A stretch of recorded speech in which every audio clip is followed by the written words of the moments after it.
Hello everyone, this is In-Game Art to do the box and it'll break down the demo. This is Deponia collection for the PlayStation 4. Now this is a PAL import physical copy, so just bear that in mind if you're wanting to get a copy yourself. Now this Deponia collection comes with 4 of the Deponia games all on one disc. Now each game can be installed and uninstalled individually onto your PS4 in case you're working with limited hard drive space or you just gotten done beating one of them and you just don't see no reason to have it on your PS4 anymore. So again, it's a really nice feature.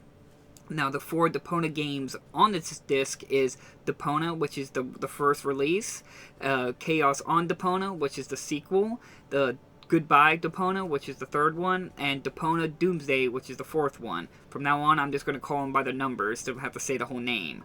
Now, each of the Deponia, 1, 2, 3, and 4, had no updates available since the making of this video, so they're the most up-to-date version all on one disc, which is extremely nice.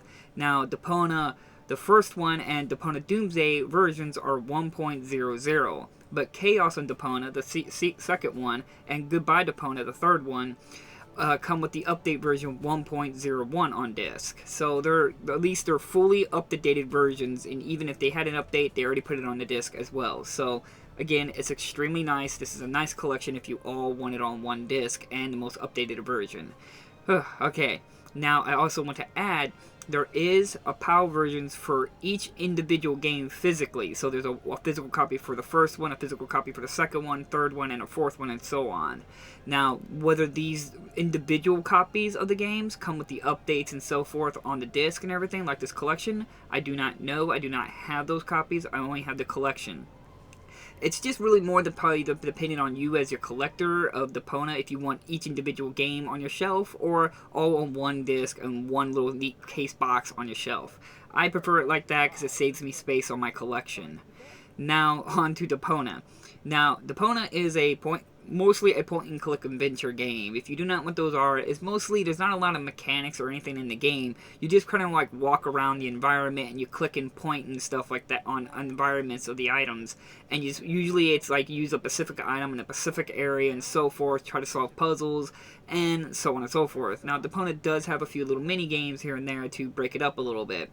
Also, usually these point-and-click adventures, since their gameplay or mechanics are generally not the most deep and engaging or anything like that, usually they focus on characters and story and then the atmosphere, which Deponia does really well. The atmosphere is really well done, the characters are really well likable, or unlikable if that's what their aim was, which is really good.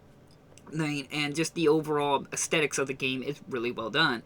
It's definitely delivering on a good style point-and-click adventure. Now, personally, I want to admit that Deponia, the first one, has some bugs. I've encountered some few bugs at the beginning of the game where the game locked up on me, and just sometimes where the character won't have dialogue exchange, sometimes even skip dialogue, even when I didn't skip the button. So just bear in mind there is bugs in the first one. As well as the first one's audio is extremely low. It's one of the few times on these making these YouTube videos where I had to increase the in-game's audio so you can at least hear it in the video. That's how low it is. Now the other 3 do clean up. They seem a lot more cleaned up. The audio's fixed up and everything like that. But I do want to admit something.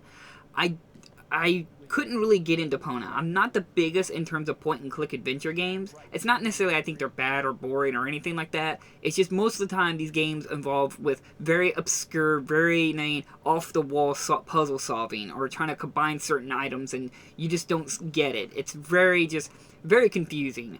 And so, the only way I was able to progress to this game is, to be honest with you, I watched videos. I went to YouTube and I watched people do Let's Plays and so forth, and I just watched their video, and I admit that I watched all 4 of them. And I actually had more fun doing that than just trying to do it by myself. It's not necessarily that I think the gameplay is bad, it took me so long that the progression system was what was getting killed, where I was no longer progressing. I was spending like 30, maybe 40 minutes in one area just because I can't solve it.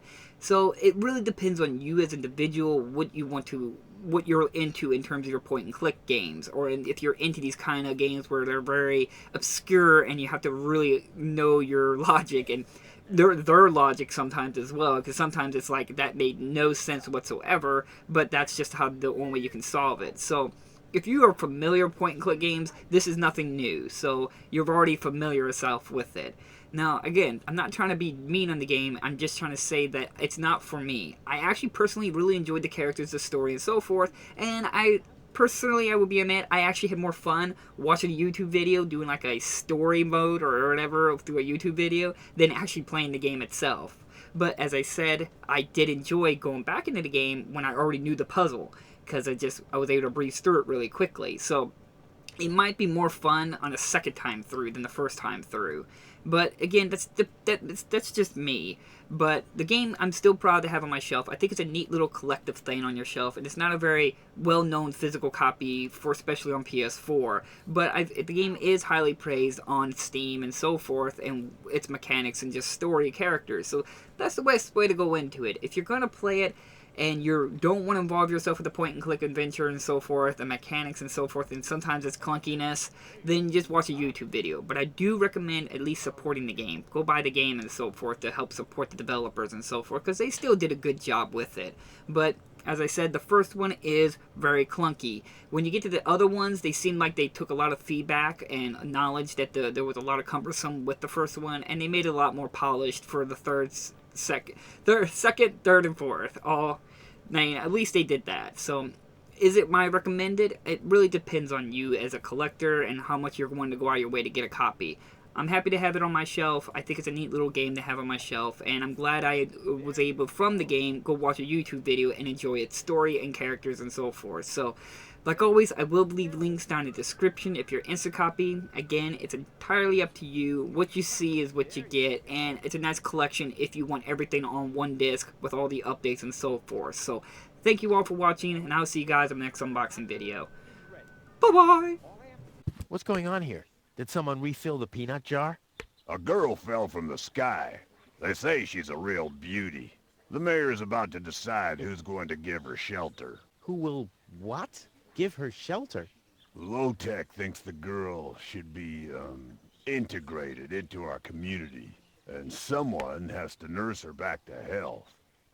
I hope the mayor will choose me. She could give me a hand in the mud pits. Ever since I cut my fingertips while scrubbing rust, I tend to get infected cuticles. You want her to scrub rust for you? That's outrageous. Why? What do you want the girl for? Rufus? Rufus! Huh? Oh, what?